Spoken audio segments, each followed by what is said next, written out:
To say I was shocked when Square Enix announced an actual honest-to-goodness sequel to The World Ends With You is like calling World War II a minor skirmish. It had been teased for years, but it never seemed possible to take all the systems that used every aspect of the DS down to the original Street Pass and adapt them to a single screen. I reviewed the most recent attempt in 2018 in the form of the final remix version, and it basically won our biggest disappointment that year by acclamation. Thankfully, we've had the chance to go through several days of Neo: The World Ends With You, and it's looking to be worth the wait. As with the original, Neo takes place in the heart of Tokyo, specifically in and around the Shibuya district. The starting characters are a pair of young men named Rindo and Fret, who dodge a car one day in Shibuya, yet still manage to end up playing the Reaper's game, which has returned after a seeming 3-year hiatus. The rules of the game are simple. Complete a series of tasks in a 7-day period, or face erasure. Unlike the original, which limited the party size to 2, Neo rolls with a 4-person party for most of the game by adding the neurotic fangirl Nagi and Sho Minamimoto, a powerhouse who was a boss in the original game, and whose propensity for speaking in math puns made him a fan favorite. The final slot is a rotating one, and you can probably guess who takes off eventually, but it generally keeps someone with experience, and more importantly, better stats on the team.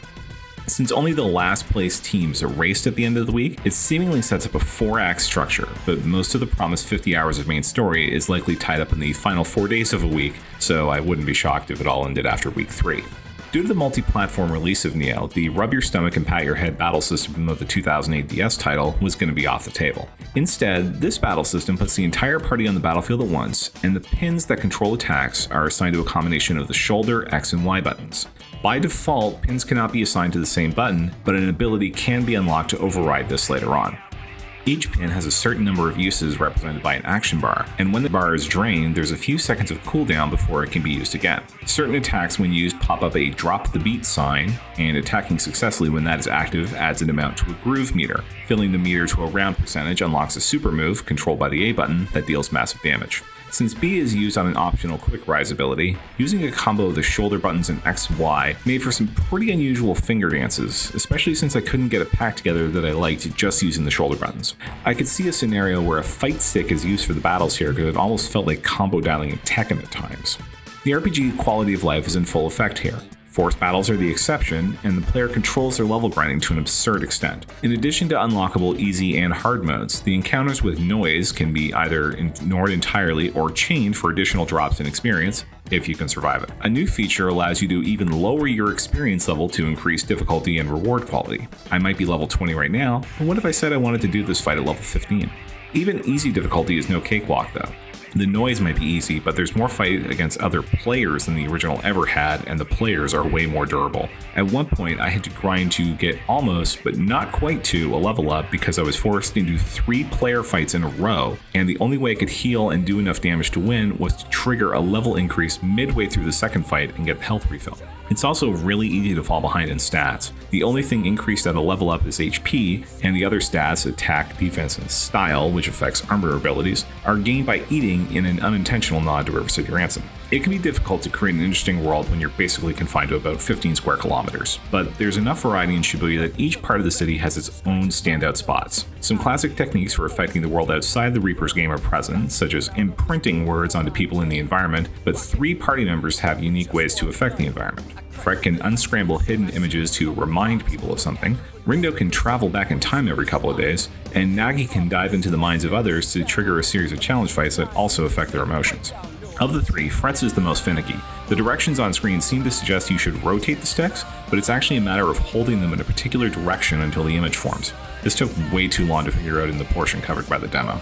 Rindo's time travel is easy to use once you realize you can't actually leave the area you're in. A social networking system unlocks after the demo period, which is where a lot of the game modifiers are, and the chart gets filled in by a combination of plot, side quests, and buying a lot of stuff at the shops and restaurants around the city. It's a cool system, and the time travel gives an easy plot out for replaying a day if you miss some side quests. There was a lot of worry in the run-up to the launch that the Switch version would be a technical mess. So far, this hasn't borne out. There are some flashier attacks or particularly large crowds that can cause frame hits, and the load times are a little longer than I'd like in dock mode and annoyingly long in portable. I did have a single crash to desktop in my play so far, though reports from other players who obtained early copies were suggesting crashes became more frequent toward the endgame. If this is true, we'll have to see how things go after a day one patch, which is part of the reason we don't have a score yet for the review. Unlike the original, where only the people with thoughts weren't blobs, or other games set in the area where everyone's monochromatic, crowd scenes do give distinguishable faces and outfits to most of the people in the crowd. I don't have access to a disc drive in my apartment, so I'm not just asking for Neo soundtrack to be put up for paid download, I'm demanding it. The World Ends With You is a top 3 soundtrack of all time for me, and Neo might be better than it? In addition to new remixes of old songs, the new version of Transformation being a personal highlight, the soundtrack hits its beats perfectly with new songs too. Hearing Breaking Free in context for the first time in an end-of-day boss fight as I'm trying to fight off other players just made a song I was already looping even better. 2021 is quickly turning into an argument for the Switch becoming a top 3 RPG console ever, and we're only at the end of #JRPG July. Neo The World Ends With You is living up to the hype I was feeling when it was announced and then some, as it took everything I already loved about the original and made it work on a single screen in the modern day. Don't miss it.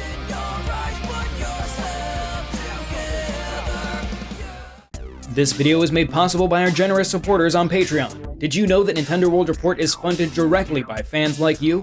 When you support Nintendo World Report on Patreon, you get immediate access to multiple exclusive podcasts every month, exclusive Discord channels, an early look at select content, and more, all for as little as $1 a month. Check out patreon.com/NWR for all the details.